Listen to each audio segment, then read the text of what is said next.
welcome to another series on Sunday nights. And again, I always want to thank you guys because giving me the opportunity, the privilege to teach our young people is huge. I don't take that for granted, and I care deeply for the next generation. I see all throughout God's Word where people neglected the next generation and their faith, and our faith is always one generation from totally being gone. So I really enjoy being able to teach them and minister to them as well. We're doing something new this year. We're going to be studying the same thing on Sunday nights. We're tonight teaching about Job as well. I'm kind of teaching this same lesson, and the series is called Not Forgotten. And not forgotten means what? How did you handle when there's really big things going on in our lives? How do we handle those things? When we don't understand the things that are going on. Usually it's this thought in our head, man, God, you really missed it. When something goes on in our life, we really feel like God was turning away for a minute, doing something else, focusing on somewhere else in the world, and Satan got in, or someone got in, was really able to destroy and hurt you, and it just seems like God is going, oops, messed that one up. Messed it up with them. I really shouldn't have allowed that to happen. And now we have to deal with the aftermath. We're going to be looking over the next 4 weeks at the book of Job. And Job is an incredible book because it gives us some behind the scenes account of what was going on and why things are happening. I think a lot of times we always feel when bad things are happening that it must mean that we deserve it or we're being punished. And Job is definitely not about that. The first thing we learn about Job, first thing we learn as we study this, is that Job is a man of character. Job is a righteous man who has been given faith to him by God. God has given Job a saving faith. In fact, this is what God says about him. There was a man in the land of Uz whose name was Job, and the man was blameless. He was upright. He feared God, and he turned away from evil. So right away, Job starts off being very clear about who he is and how God sees Job. But we also know that there's more to it than that. You know, our faith, this is an important thing we need to understand. Our faith in God and who God is given to us by God. It's not because we figured it out or we're really smart or we have this really great brain. It's because God has given it to us. That's important for us to understand for this next part. This next part in Job, and it's chapter 1, verse 6 through 12. And I want to read to you this account, is the account of what is going on with God and Satan. So let me read it to you. It says, "Now there was a day when the sons of God came to present themselves before the Lord, and Satan also came among them. And the Lord said to Satan, 'From where have you come?' And Satan answered the Lord and said, 'From going to and fro on the earth, and from walking up and down on it.' And the Lord said to Satan, 'Have you considered my servant Job?'" Isn't that an awesome statement? I mean, God's first thing to Job is, have you seen the work that I've been doing in Job? Have you seen his faith? Have you seen that he is a man who's blameless and upright and turns away from evil? And God says this, he says, "And that there is none like him on the earth." Have you seen this awesome work that I have done in this man? And that there's none on the earth like him. Isn't that amazing? Satan, have you seen that? How amazing of work. You might have won with Adam and gotten sin, but my work still, my power still works in the lives of human beings. And so Satan considers that, and Satan answers the Lord and says this, "Does Job fear God for no reason?" He's saying, listen, of course, if you're going to do all these great things for Job, give him whatever he wants, because we also learn in the beginning that Job is a man of considerable wealth. He has a big family. He has many possessions. He's very well respected. And so Satan says, of course, I mean, yeah, you can get man to believe in you and have faith in you if you give him whatever he wants. And so he says, does Job fear God for no reason? Have you not put a hedge around him and his house and all that he has on every side? Have you not protected him? He says, you have blessed the work of his hands, and his possessions have increased in the land. But check this out. If you stretch out your hand and touch all that he has, and he will curse you to your face. He's saying, listen, if you really test him, if you really make him go through it and things happen to him, then your faith that you give to people is nonsense. Man will always turn on you, God. So yeah, you help him. Sure, you can't be impressed with that, but if you change your blessings to cursings and man sees it a different way, he won't remain faithful. And the Lord said to Satan, behold, all that he has is in your hand. Only against him do not stretch out your hand. So Satan went out from the presence of the Lord. So God says, all right, let's test it. Let's see if the work I do in a human heart, let's see if I can give a faith, a saving faith that will endure all things, that will endure the hardships that man can go through. Let's put it to the test. Now be mindful of this. Job had no idea that this was going on behind the scenes. And so we get the following verses that Satan went after and destroyed everything. His children were taken, his livestock was destroyed and stolen, and Job was left with nothing.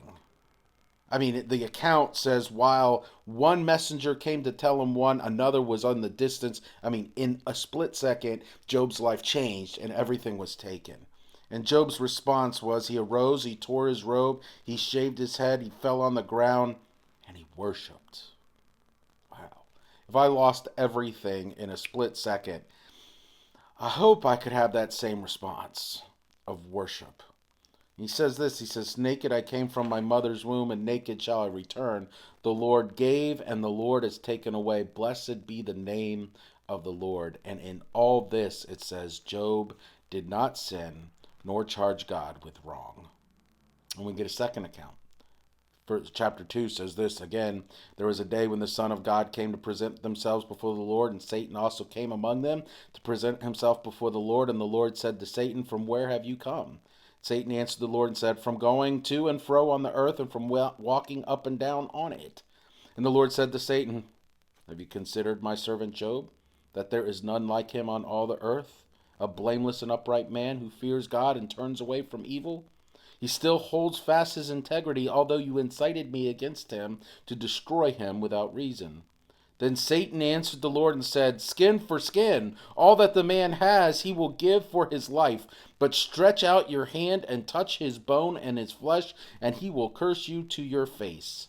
And the Lord said to Satan, behold, he is in your hand, only spare his life. Again, Satan goes after and says, listen, if you just, he doesn't care about those things, but you mess with his body and his health, and he doesn't have his health, he'll curse you. And here's the point. I think a lot of times we can read these kind of things and we can feel, man, it just sure seems like God is just this person up controlling all these things and isn't a God of love. He's messing with Job. I hope he never does that to me. I hope he never puts me through the ringer. That seems awful. But here's the point.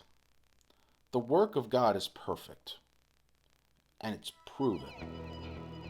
That's what Job's about. God had given a faith to Job and had done an amazing work in Job. And God allowed it to be tested.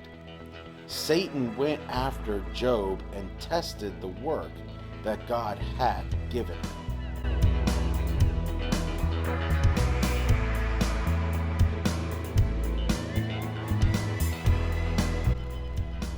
But here's what the theme of the series is.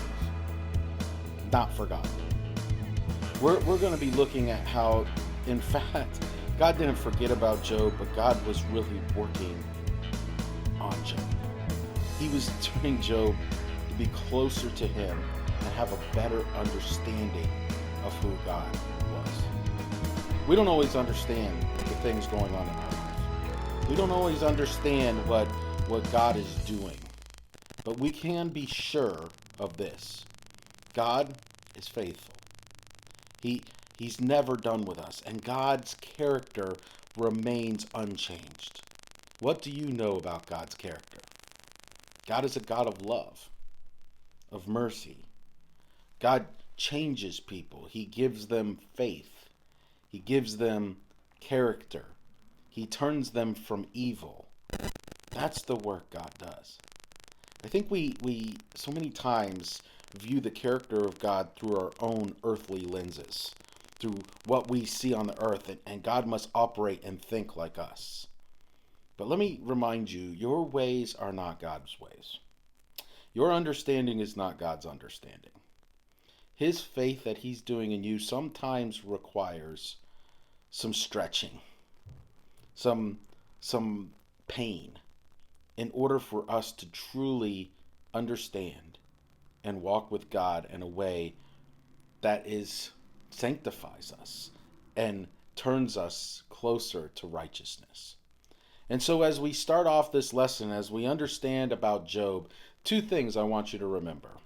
First, you never know what's going on behind the scenes. We don't understand the spiritual warfare that is going on and that God is orchestrating behind the scenes. It takes us to trust. We have to trust what God is doing. And number two, the faith God gives us is indestructible. We have to wait on him. We have to look to him to build us, strengthen us. It is never up to the creation to judge the creator. The pot never tries to argue with the potter on what he's doing and how he's stretching and forming him into the beautiful piece of work and art that he's making him. Doesn't happen. And we are the creation. We have to trust the creator and what he's doing in us. So you're going to take some time now to discuss this and some questions for you to go over.